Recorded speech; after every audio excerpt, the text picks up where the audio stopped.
విజయవాడలోనే బస్సులోనే ఉండి field visits చేస్తూ వరదను అరికట్టడానికి వాళ్ళ బుడమేరు నిజంగా విజయవాడ పట్టణాన్ని ముంచెత్తింది. 3 చోట్ల బ్రీచెస్ పడి ఆ 3 బ్రీచెస్ నిన్న మధ్యాహ్నానికి పూడ్చడం జరిగింది. ఫస్ట్ ఫేజ్ కింద అంటే 4 అడుగులు ఎత్తు వరకు రావడం జరిగింది. మిగతా ఇంకో 4 అడుగులు ఎత్తేస్తే కానీ మనకి అక్కడ సెక్యూరిటీ రాదు.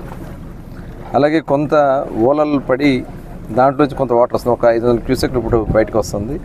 అది కూడా అరెస్ట్ చేయడానికి కావాల్సినటువంటి అన్ని చర్యలు తీసుకుంటా ఉన్నారు.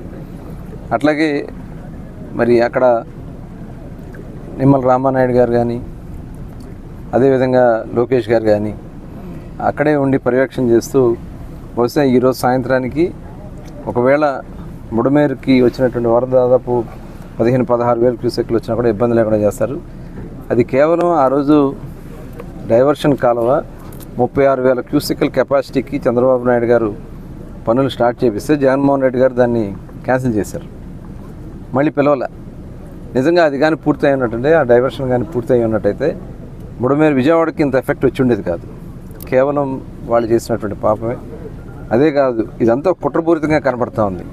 పడవలు కొట్టుకొచ్చినటువంటి విధానం, బ్యారేజీ మీద ఉన్నటువంటి బ్యాలెన్సింగ్ రాడ్ ఏదైతే ఉందో వెయిట్ బ్యాలెన్స్ చేసేది ఇరిగిపోవడం, అంత స్ట్రాంగ్గా ఉండే అయ్యే ఇరిగిపోయినాయి. అంటే ఆ పడవలు 3 కూడా వైసీపీకి సంబంధించినటువంటి రంగులు కనపడతాయి.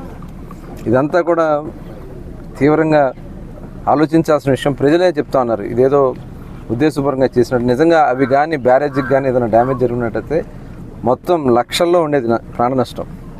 ఈ దిగువ ప్రాంతాలన్నీ కూడా టోటల్ కొట్టుకెళ్ళిపోయాయి, ఊడ్చుకుపోయాయి.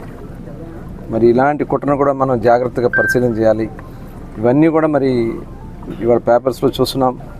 ఒక ఎంపీ దీన్ని అనుకున్నాడని కూడా, మాజీ ఎంపీ ఉన్నాడని కూడా దీంట్లో మీడియాలో వస్తూ ఉంది. ఖచ్చితంగా ఎవరు ఎంతటి వాళ్ళు ఉన్నా సరే వాళ్ళ మీద చర్యలు తీసుకోవాల్సినటువంటి అవసరం ఉంది. పూర్తి స్థాయిలో నివేదిక వచ్చిన తర్వాత చర్యలు తీసుకోవడం జరుగుద్ది.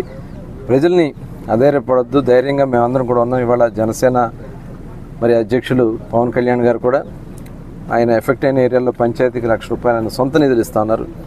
వారిని కూడా మనస్ఫూర్తిగా అభినందిస్తూ ఉన్నారు. చాలా స్వచ్ఛంద సంస్థలు, ఇప్పుడే మరి రావేళ్ల సంస్థ వాళ్ళు, చీరలు, ఇలా అనేక సంస్థలు వచ్చి వాళ్ళు సపోర్ట్ చేస్తున్నారు. వాళ్ళందరూ కూడా మనస్ఫూర్తిగా ధన్యవాదాలు తెలియజేస్తాము.